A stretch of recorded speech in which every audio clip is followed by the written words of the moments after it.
اللہ کے قرب کے بغیر کوئی نہ زمین کے اوپر کامیاب ہو سکتا ہے، نہ کوئی زمین کے اندر کامیاب ہو سکتا ہے، نہ کوئی میدان محشر میں کامیاب ہو سکتا ہے۔ کامیابی کا انحصار اللہ کے قرب پر ہے۔ جو اللہ کا مقرب بندہ ہوگا، جو اللہ کا قرب حاصل کرے گا، وہی کامیاب ہوگا، اور جو اللہ کا قرب حاصل نہ کر سکے، نہ وہ زمین کے اوپر کامیاب ہوگا، نہ وہ زمین کے اندر کامیاب ہوگا۔ اب اللہ کا قرب حاصل کرنے کے لیے اللہ تبارک و تعالیٰ خود راستہ بتاتا ہے، اللہ تبارک و تعالیٰ نے خود راستہ عنایت فرمایا ہے۔ خدا کا قرب چاہتے ہو تو کیسے قرب چاہتے ہو، کس طریقے سے قرب چاہیے؟ تو ارشاد فرماتا ہے یا ایھا الذین آمنوا اتقوا اللہ وابتغوا الیہ الوسیلہ، اے ایمان والو اللہ سے ڈرو اور اللہ کی بارگاہ میں وسیلہ تلاش کرو۔ خدا کے قرب کے لیے تمہیں کوئی وسیلہ چاہیے۔ سمجھنے سمجھانے کے لیے یہ بات کہی جاتی ہے کہ آپ کسی بھی بڑے انسان کا یا کسی بھی بڑی ہستی کا اگر قرب چاہتے ہیں تو اس کے اور آپ کے درمیان میں کوئی نہ کوئی ذریعہ ہوتا ہے، کوئی نہ کوئی وسیلہ ہوتا ہے۔ بڑی آسان سی مثال آپ نے سنی ہوگی، اگر آپ کو سینے کی طرف، اگر آپ کو چھت پہ جانا ہے تو آپ کو سینے کا وسیلہ چاہیے۔ اسی طرح کسی بڑی ہستی کے قریب جانا ہے تو اس کا وسیلہ چاہیے۔ اللہ اکبر، بہت سارے کام آپ آفیسروں سے لیتے ہیں تو آپ ڈھونڈتے کوئی وسیلہ ہوگا تو اپنا کام بن جائے گا۔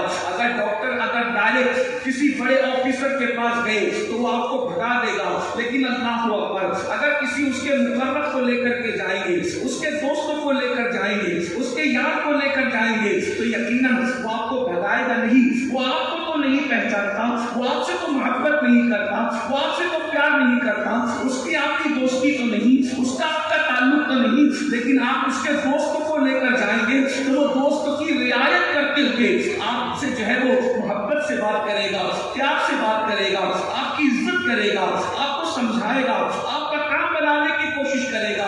اس طریقے سے یہ دنیا کا دستور ہے، لیکن یہ صرف سمجھانے کے لیے ہے، ملانے کے لیے نہیں۔ اللہ اکبر، اللہ کی شان تو بہت بڑی ہے۔ اللہ اکبر، میرے رب کی شان کیا ہے؟ اللہ تو وہ ہے نہ جو زبان میں آتا ہے۔ اللہ اکبر، اللہ کو کوئی زبان سے سمجھا نہیں سکتا، اس لیے کہ جو زبان پہ آ جائے، جس کی حقیقت زبان میں آ جائے وہ خدا نہیں ہو سکتا، جس کی حقیقت بیان میں آ جائے وہ خدا نہیں ہو سکتا، جو سمجھ میں آ جائے وہ خدا نہیں ہو سکتا۔ اللہ اکبر، جو آنکھوں میں آ جائے وہ خدا نہیں ہو سکتا، جو تصور میں آ جائے وہ خدا نہیں ہو سکتا، جو تخیل میں آ جائے وہ خدا نہیں ہو سکتا۔ خدا وہ ہے جو تصورات سے پاک ہے، خدا وہ ہے جو تخیلات سے پاک ہے، خدا وہ ہے جو سوچ میں آنے سے پاک ہے، خدا وہ ہے جو افکار میں آنے سے پاک ہے، خدا وہ ہے تاکہ اس کا احاطہ نہیں کر سکتی۔ کہنے والے نے کہا تھا رب ارنی، میں تجھے دیکھنا چاہتا ہوں، جواب دے دیا گیا من ترانی، تو نہیں دیکھ سکتا، اس لیے کہ سب آنکھیں اس کا ادراک نہیں کر سکتی۔ اللہ اکبر، جو زبان میں آئے وہ خدا نہیں، جو زبان میں آئے وہ خدا نہیں، جو بیان میں آئے وہ خدا نہیں، جو تصور میں آئے وہ خدا نہیں، جو تخیل میں آئے وہ خدا نہیں، جس کو زمین گھیر لے وہ خدا نہیں، جس کو زمان گھیر لے وہ خدا نہیں، وہ تصور سے پاک ہے۔ کہنے والے کہہ گئے تو دل میں تو آتا ہے تصور، تو دل میں تو آتا ہے سمجھ میں نہیں آتا، تو دل میں تو آتا ہے سمجھ میں نہیں آتا۔ میں جان گیا بس تیری پہچان یہی ہے۔ اللہ اکبر، جو زبان میں نہ آئے، جو بیان میں نہ آئے، جو تصور میں نہ آئے، جو تخیل میں نہ آئے، پھر اس سے دوستی کیسے ہو سکتی ہے، اس کا قرب کیسے مل سکتا ہے؟ وہ اتنا دور ہے، وہ اتنا دور ہے شان اور عظمت کے اعتبار سے کہ اس پر کسی کی نہیں ہے، وہ اتنا قریب ہے شان علم قدرت کے اعتبار سے کہ کہا جاتا ہے نحن اقرب الیہ من حبل الورید۔ اب بتاؤ اللہ کا قرب پائیں تو کیسے پائیں، اللہ کا قرب پائیں تو کیسے پائیں؟ تو بتایا گیا دو ذریعے ہیں، وابتغوا الیہ الوسیلہ، وسیلہ تلاش کرو، وسیلہ ڈھونڈو۔ وسیلے دو ہیں، وسیلے دو ہیں، ہم دو وسیلے مانتے ہیں۔ 1857 کے بعد جو اہل بدعت پیدا ہوئے وہ ایک وسیلہ وہ بھی مانتے ہیں اور وسیلہ ہم بھی مانتے ہیں، وہ ایک ہی وسیلہ مانتے ہیں اور ہم دو وسیلہ مانتے ہیں۔ پہلے وہ اور ہم میں متفق ہیں وہ پیش کرتے ہیں۔ ان کا اور ہمارا اتفاق اس بات پر ہے کہ عمل وسیلہ ہو سکتا ہے۔ وہ عمل کو وسیلہ مانتے، ہم بھی عمل کو وسیلہ مانتے ہیں، لیکن وہ صرف عمل کو وسیلہ مانتے ہیں، وہ شخصیات اور ذوات کو وسیلہ نہیں مانتے۔ توجہ ہے آپ کی؟ ہاں، اس بات کو آپ کو سناٹے میں ہی سننا چاہیے، کیونکہ یہ بات سروں پر ہی رکھی جانے والی ہے، لیکن اگر بات سمجھ میں آ رہی ہے تو آپ کی طرف سے کوئی اشارے ہونے چاہیے کہ آپ کو بات سمجھ میں آ رہی ہے۔ ہاں، وہ لوگ وسیلہ 1857 کے بعد کون لوگ پیدا ہوئے آپ اچھی طرح جانتے ہیں، تو وہ لوگ صرف عمل کو وسیلہ بناتے ہیں، اور ہم عمل کو بھی وسیلہ بناتے ہیں اور شخصیات کو بھی وسیلہ بناتے ہیں۔ اب یہاں پر دونوں میں کس کی بات مضبوط ہے ذرا غور کریں۔ وہ کہتے ہیں نماز وسیلہ ہے، روزہ وسیلہ ہے، حج وسیلہ ہے، صدقہ وسیلہ ہے، زکوٰۃ وسیلہ ہے، نیک اعمال وسیلہ ہے۔ اس میں ہمیں ان سے کوئی اختلاف نہیں ہے، بالکل عمل وسیلہ ہے۔ لیکن ایک بات بہت خوبصورت ہے جو ہمارے جماعت کے بڑے عظیم عالم دین حضور مجاہد ملت رحمت اللہ علیہ کا ایک شخص سے مناظرہ ہوا، اسی جماعت کے ایک آدمی سے مناظرہ ہوا۔ اس نے کہا کہ آپ لوگ جو ہے وہ مشرک ہیں، آپ لوگ مشرک ہیں۔ تو آپ نے فرمایا ہم کیسے مشرک ہوئے؟ تو کہا تم لوگ اللہ والوں کو وسیلہ بناتے ہو۔ تم کس کو وسیلہ بناتے ہو؟ نبی وسیلہ ہے، علی وسیلہ ہے، صحابہ وسیلہ ہے، غوث پاک وسیلہ ہے، غریب نواز وسیلہ ہے، بابا فرید وسیلہ ہے، یہ وسیلہ یہ وسیلہ یہ وسیلہ۔ تو تم انسانوں کو اللہ والوں کو وسیلہ بنا کر مشرک ہو گئے۔ انہوں نے کہا بہت ٹھیک، اگر یہی بات شرک کے لیے ہے تو چلے ٹھیک ہے، لیکن تمہارا وسیلہ کون؟ تو کہا نماز ہمارا وسیلہ، روزہ ہمارا وسیلہ، حج ہمارا وسیلہ، زکوٰۃ ہمارا وسیلہ، صدقہ ہمارا وسیلہ۔ حضور مجاہد ملت نے اس مناظر سے پوچھا کہ مولوی صاحب یہ بتائیے، آپ بہت بڑے مفتی ہیں، ہمارا آپ کا جو مناظرہ ہو رہا ہے وہ ظہر کی نماز کے بعد ہو رہا ہے، ہمارا آپ کا مناظرہ کب ہو رہا ہے؟ ظہر کی نماز کے بعد۔ آپ نے بھی ظہر پڑھی ہے، ہم نے بھی ظہر پڑھی ہے، آپ مجھے جواب دیجئے کہ آپ کی ظہر قبول ہوئی یا نہیں قبول ہوئی؟ میری قبول ہوئی یا نہیں قبول ہوئی؟ بات سمجھ میں آتی ہے؟ بڑے علامہ اس جماعت کے مفتی سے پوچھا، مفتی اعظم سے، کہ تم نے بھی ظہر پڑھی، ہم نے بھی ظہر پڑھی، بتاؤ تمہاری نماز قبول ہوئی یا میری قبول ہوئی یا رد ہوئی یا نہیں؟ تو اس جماعت کے مفتی نے کہا مجاہد ملت سے کہ مولانا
کرام جائیں اور جا کر کے ان سے دعا کروائیں. اللہ اکبر. اس اویس قرنی جیسے مستان کی شان کا عالم کیا ہوگا. بات حضرت اویس قرنی کی آئی ہے تو حضرت اویس تو اویس ہے, وہ تابعی ہے, ان کی اپنی شان ہے, ان کی اپنی عظمت ہے, ان کی اپنی بزرگی ہے. لیکن حضرت اویس کا ذکر آیا تو مجھے میرا مرشد یاد آیا جسے دنیا قطب الاقطاب, غوث الاغواث, غیاث الکونین, سیدنا شیخ عبد القادر جیلانی کے نام سے جانتی ہے. کیا شان ہے اپنے مرشد کی. اللہ اکبر. مستان جیسا وسیلہ اپنے پاس, غوث اعظم جیسا وسیلہ اپنے پاس. اللہ اکبر. دنیا سے پوچھو تمہارے پاس کیا ہے. اللہ اکبر. میں حضرت اویس قرنی کا نام زبان پہ آیا تو مجھے امام اربلی کی ایک روایت یاد آ گئی. امام اربلی اپنی کتاب تفریح الخاطر فی مناقب عبد القادر میں ایک روایت لکھتے ہیں. دیکھو بھائیو, اپنا کام صرف نقل کرنے کا ہے, اپنا کام صرف نقل کرنے کا ہے. ذمہ داری اربلی پر ہوتی ہے.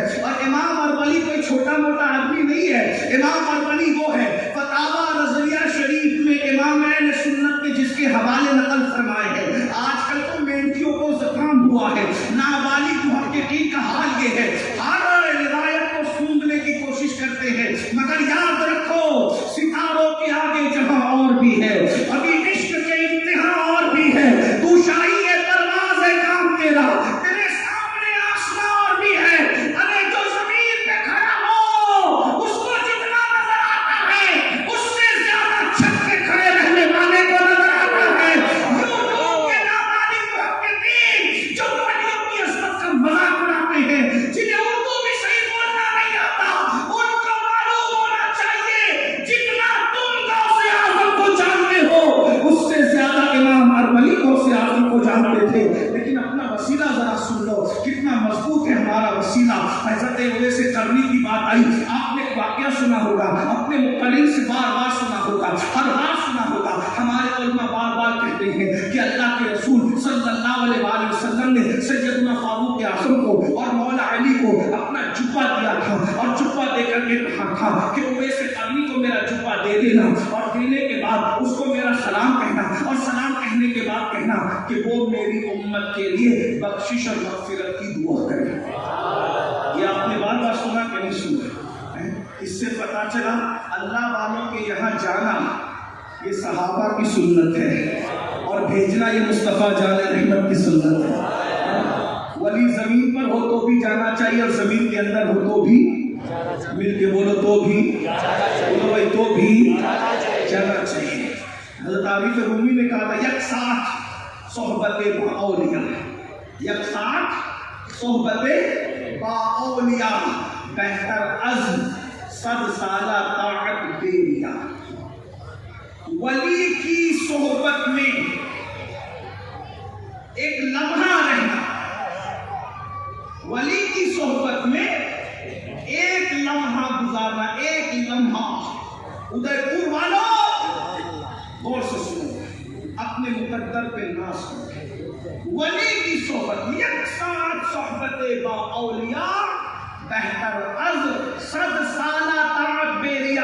اللہ والے کی صحبت میں ایک لمحہ بیٹھ جانا 100 سال کی بیریا عبادت سے بہتر ہے.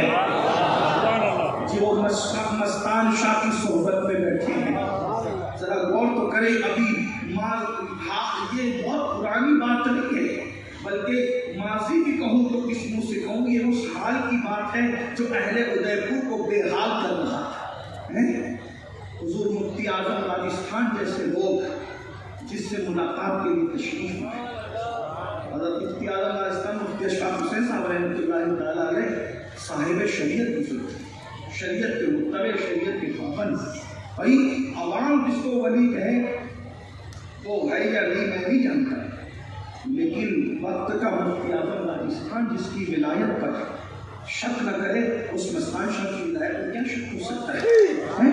ایک لمحہ اللہ والوں کی صحبت میں بیٹھنا 100 سال کی بیریا عبادت سے بہتر ہے. اور ایک بات کہوں, زمین کے اوپر ولی ہو تو بھی اس کا فیض ویسا ہی ہے, اور زمین کے اندر چلا جائے تو بھی اس کا فیض. ارے ولی کی چوکھٹ پر اگر کتا بیٹھ جائے وفا کے ساتھ تو وہ جنتی ہو جاتا ہے.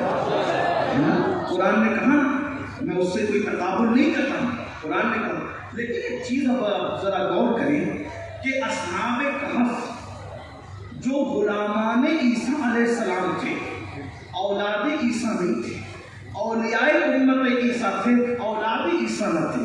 جو ولی عیسیٰ علیہ السلام کی اولاد میں سے نہ ہو بلکہ صرف غلام ہو، ان کی چوکھٹ پہ کتا وفا سے بیٹھے تو وہ کتا جنتی ہو جاتا ہے. تو جو ولی اولاد محمد رسول اللہ بھی ہو اور امت محمدیہ کے اولیاء میں سے پھر ان کی چوکھٹ اور ان سے وفا کرنے کا صلہ کیا ملے گا؟ اور ایک بات کہوں بہت اہم بات کہ وہ ولی جو تھے جو اصحاب کہف کہلاتے ہیں، وہ لوگ صرف اپنا ایمان بچانے کے لیے نکلے تھے. توجہ، وہ صرف اپنا ایمان بچانے کے لیے نکلے تھے.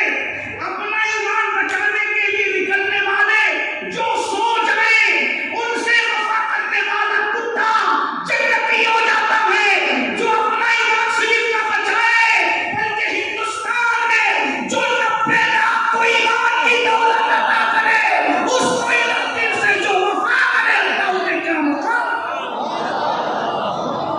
ہم لوگ کیا نصیب والے لوگ ہیں بھائی. ہمارا نصیب کیا ہے؟ جو سو جائے. توجہ، جو اپنا ایمان بچانے کے لیے غار میں سو جائیں ان کی یہ شان ہے. جو لوگوں کا ایمان بچانے کے لیے 40 سال تک عشاء کے وضو سے فجر کی نماز پڑھے، اس عبد القادر جیلانی کا مقام کیا ہوگا؟ جو 70 سال تک کے بستر کو پیٹ نہ لگائے، اس غریب نواز کی عظمت اور بزرگی کا عالم کیا ہوگا؟ آپ کو ہمیں نہیں کرنا ہے. سرکار غریب نواز کی عمر 97 سال ہوئی. کتنے سال ہوئی؟ 97 سال. 97 ایئرس. 97 سال.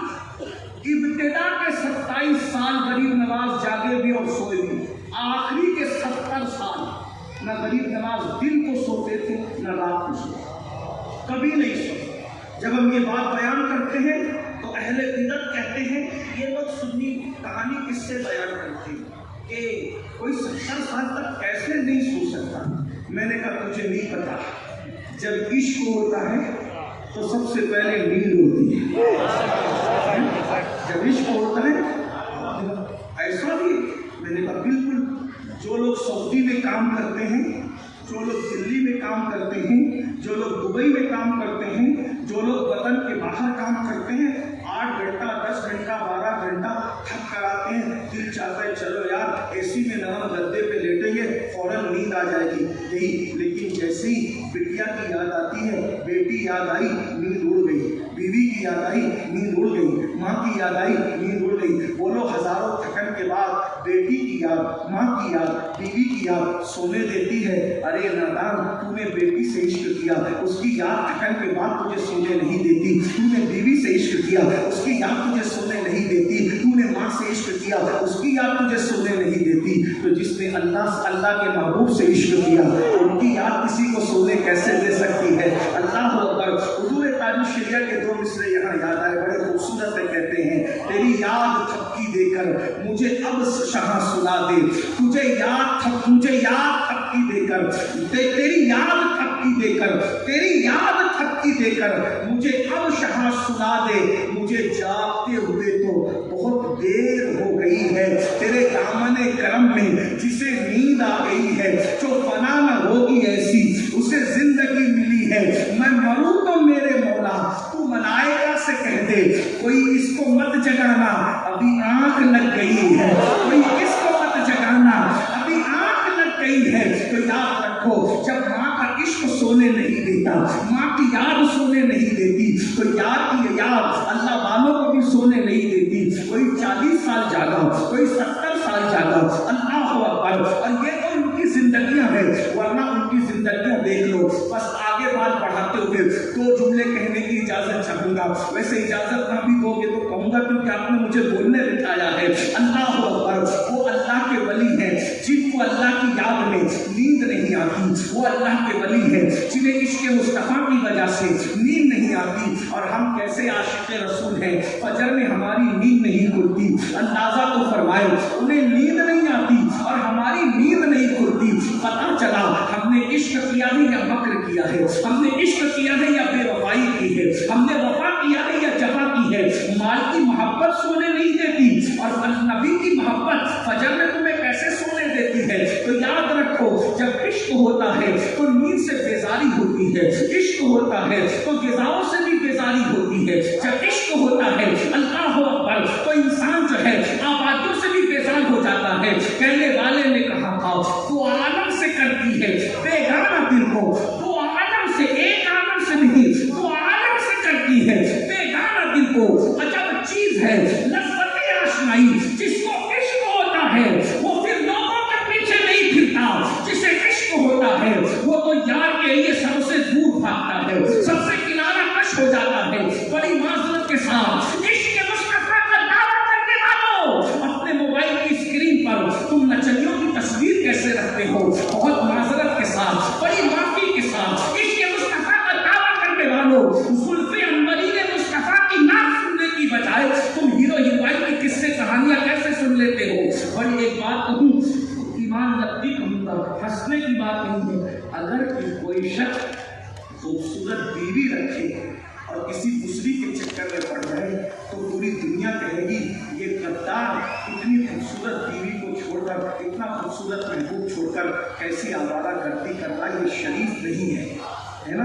یہ صرف سمجھانے کے لیے، ملانے کے لیے نہیں کہا۔ اب میں تم سے پوچھتا ہوں، کہاں تمہارا محبوب، کہاں تمہارا محبوب جس کی زلفوں کو قرآن واللیل کہتا ہے، جس کے چہرے کو قرآن والضحیٰ کہتا ہے، جس کی آنکھوں کو قرآن ما زاغ البصر وما طغیٰ کہتا ہے، جس کے تبسم کو قرآن والنجم اذا ہوا کہتا ہے، جو چادر اوڑھ لیتا ہے تو قرآن یا ایھا المدثر کہتا ہے، جو چادر چہرے پہ ڈال لیتا ہے تو قرآن یا ایھا المزمل کہتا ہے، جس کی انگلیوں سے پانی کے چشمے جاری ہوتے ہیں، جس کے چلنے کو قرآن لا اقسم بہذا البلد کہتا ہے، اللہ اکبر، جس کی صورت بے مثال، جس کی سیرت بے مثال، جس کا حسن بے مثال، ارے جس کا پسینہ اتنا بے مثال، ایک صحابی کی کئی بیویاں تھی، سب لوگ اتنا لگانے میں ایک دوسرے پر تجاوز کرنے کی کوشش کرتے تھے، لیکن ساری بیویاں مہنگا اتر خرید کر بھی شوہر سے زیادہ خوشبو والی بات نہیں کر سکتی تھی، تو ساری بیویوں نے مشورہ کیا، اس صحابی کو پکڑ کے بٹھایا، خدا کی قسم دے کے کہتے ہیں ہم مہنگے سے مہنگا عطر خریدتے ہیں، آپ کا کون سا لگاتے ہوئے عطر کہ آپ کی خوشبو ہم پر بھاری پڑ جاتی ہے؟ صحابی نے کہا اللہ کی قسم میں نے کبھی خوشبو خریدی ہی نہیں، کافر تو مہنگا کیسے ہے؟ کہا جب بھی خوشبو چاہیے ہوتی ہے نبی کا پسینہ سمیت کر لاتا ہوں، وہی لگا دیتا ہوں، سب پہ بھاری پڑ جاتی ہے۔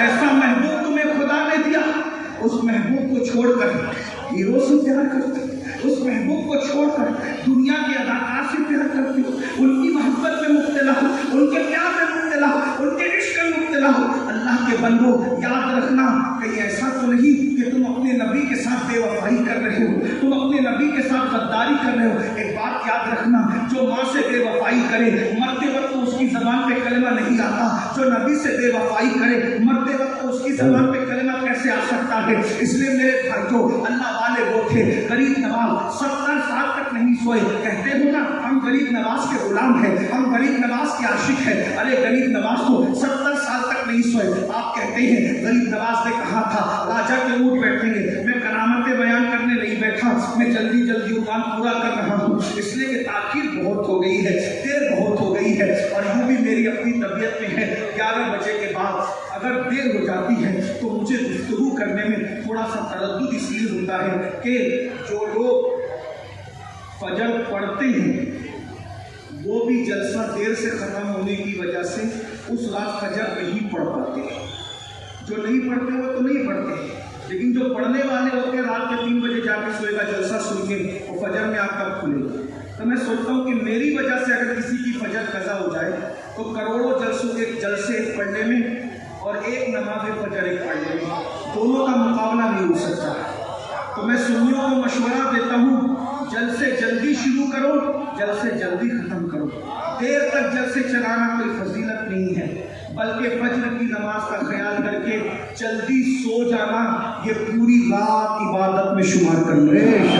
نعرہ تکبیر. اللہ کے رسول صلی اللہ علیہ وآلہ وسلم نے ہمیں حکم دیا اگر کوئی دینی کام یا کوئی ضروری کام نہیں ہے فجر عشاء پڑھ کے سو جاؤ تاکہ تمہیں فجر پڑھنا ہے. یہ میری قوم رات کے 2 بجے تک مشاہدے چلاتے ہیں, رات کے 2 بجے تک محفل اجتماع چلاتے ہیں, رات کے 2 بجے تک جلسے چلاتے ہیں. اس پہ کنٹرول کرو. میرا مشورہ ہے اگر ایک بندے کی بھی فجر اپنی وجہ سے قضا ہو گئی تو اللہ کی بارگاہ میں پوچھا جائے گا کہ تیری وجہ سے کیسے فجر. اور جلسے والوں سے کہتا ہوں برا مت ماننا, اگر جلسے والوں نے جلسہ دیر تک چلایا تو جتنوں کی فجر جلسے کی وجہ سے کینسل ہوگی وہ سب کا وبال جلسہ کرنے والوں کے سر پہ آ سکتا ہے. اس کا خیال ہمارے لیے شریعت مقدم ہے.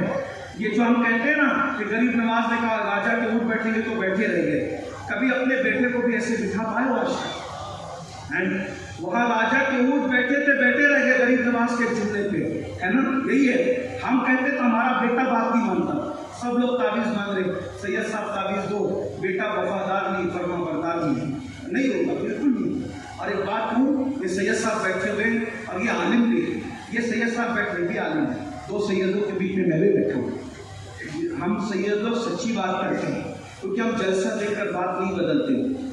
آپ کتنے بھی بڑے سید سے تعویذ لے لو, کتنے بھی بڑے ولی سے تعویذ لے لو, تم اللہ کی نافرمانی کرتے رہو گے تو تمہاری اولاد بھی تمہاری نافرمانی کرے گی. تعویذ کام نہیں کرے گا, تعویذ کام نہیں کرے گا, بلکہ دعا بھی کام نہیں کرے گا. اللہ کے رسول فرماتے ہیں کہ جو بندہ نماز چھوڑ دے اللہ کے نیک بندوں کی دعا سے اللہ اس کا حصہ اٹھا لیتا ہے. یہ باتیں سنیوں کو کڑوی لگتی ہے, وہ سارے کام تعویذ سے بنانا چاہتے ہیں. تعویذ جادو کا مقابلہ کر سکتا ہے, تعویذ اللہ کا مقابلہ نہیں کر سکتا. اگر کوئی تعویذ کو اللہ کے مقابلے میں, توجہ کرنا, اگر کوئی تعویذ کو اللہ کے مقابلے میں استعمال کرتا ہے تو دنیا میں اس سے بڑا مشرک کوئی نہیں. اللہ کے مقابلے میں اگر تعویذ کو استعمال کر رہے ہو تو اس سے بڑا مشرک کوئی نہیں ہے. میں اپنے جملوں کا ذمہ دار خود ہوں, جس کو بات کرنا مجھ سے کرے. جملہ سن لے, ابو جہل کے شرک میں اور تعویذ کو اللہ کے مقابلے میں استعمال کرنے والے کے شرک میں کوئی فرق نہیں ہے. اس لیے کہ شرک شرک ہے, تعویذ جادو کا علاج ہے, تعویذ خدا کی ناراضگی کا علاج ہے. تعویذ جادو کا توڑ کر سکتا ہے, تعویذ جنات کو بھگا سکتا ہے, تعویذ بھوت پریت کو بھگا سکتا ہے, لیکن تعویذ خدا کی ناراضگیوں کو ختم نہیں کر سکتا. اللہ کے بندو آج کہتے ہو میری بیوی میری فرما بردار نہیں, میری بیٹی میری فرما بردار نہیں, میرا بیٹا میرا فرما بردار نہیں. غریب نواز نے تو اونٹوں کو کہا تھا اونٹ بیٹھے رہیں گے تو اونٹ بیٹھے رہے. اونٹ فرما بردار ہوئے یا زمین فرما بردار ہوئی, یہ دونوں ہی کرامت ٹھہری. اس لیے کہ اونٹوں نے بات مان لی تو بھی بڑی بات ہے, اور اگر زمین نے بات مانی تو اس سے بڑی بات ہے. لیکن مجھے میرا عقیدہ یہ ہے, کیونکہ میں قادری بھی ہوں, چشتی بھی ہوں, نقشبندی بھی ہوں, سہروردی بھی ہوں, رفاعی بھی ہوں, اور میں اس میں ناز کرتا ہوں کہ میرے بزرگوں نے مجھے نسبتیں عطا کی ہیں. میرا خواجہ ان کے حکم پر اونٹ بھی بات مانتا نظر آتا ہے اور زمین بھی بات مانتی نظر آتی ہے. وجہ ایک تھی, وہ اللہ کے فرما بردار تھے, مخلوق کی فرما بردار ہے نا, اور ہم اللہ کے نافرمان ہیں. بیوی بھی فرما بردار, کنٹرول ختم ہو گیا آپ لوگوں کا بیویوں سے. یہ بات ہنسنے کی نہیں, یہ سمجھنے کی نہیں. ہاں کوئی نہیں سنتی, کسی کی نہیں سنتی. ایک بولو گے تو 4 سنو گے. یہ کہتے ہو سنتی نہیں, میں نے کہا تو اللہ کی سن, تو بیوی بھی تیری سنی نا, بچے بھی تیری سنے نا. اور بہنیں کیا کہتی, شوہر مار